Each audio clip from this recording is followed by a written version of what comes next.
Hey guys, this is Muscle Nerd. I'm part of the iPhone dev team.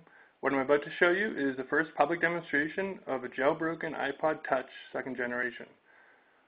Here's the plan for the demo. I'm going to first show you and describe the basic problem that a jailbreak has to overcome. I'll show you this jailbroken iPod not booting because Apple can detect our jailbreak at a very low level. But then I'll apply our patch called Red Snow, which overcomes Apple's checks. And then I'll be able to show you this jailbroken iPod booting normally and running, and I'll show you actual jailbroken applications running on it. So this is my iPod Touch 2G. It's an 8 gig model with the silver back. It's got the volume rocker switch for the external speaker here on the left-hand side. But you can see on my main screen, iPod's pretty upset right now. It doesn't want to boot the main file system that I have on here because I've modified it. I've jailbroken it, and I've invalidated the signature of the kernel.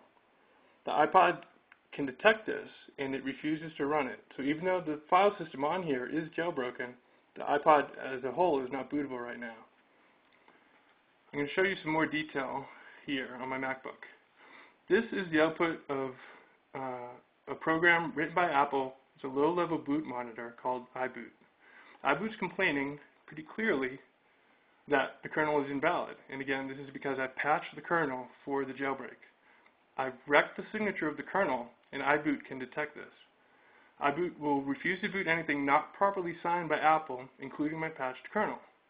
So I can sit here all day long and ask it to boot the file system, and it will refuse every time. This is where Red Snow comes in. I'm going to apply our Red Snow patch. Okay, it's done. Red Snow has removed the signature checks performed by iBoot. It's actually exploited a hole in iBoot to patch out the signature checks. So now iBoot, when I hit this button over here, should accept the patched kernel happily and then boot the system. And there you have an accepting of the kernel, and it's going to go off and boot. So we're going to sit here, wait for the screen to come up.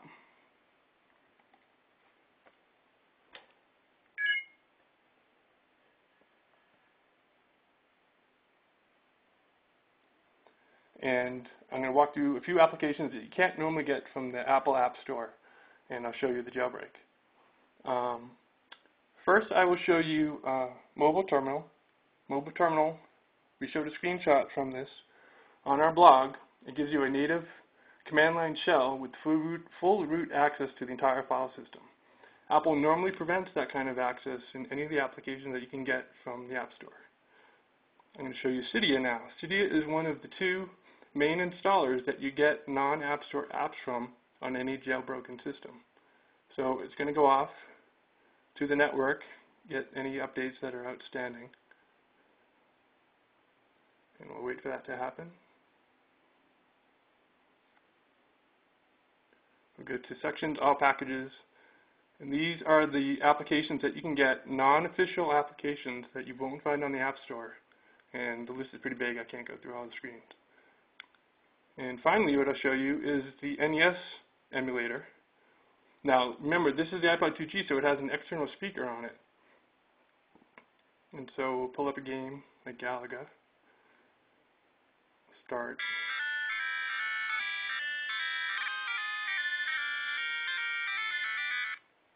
Now, again, a game emulator is not the kind of application that you'll see Apple accept into the App Store. But you can get it through Cydia. You can hear it on the external speakers. Okay, so now let me describe the problem that we have yet to solve. This problem is preventing us from releasing an easy-to-use jailbreak program today, right now.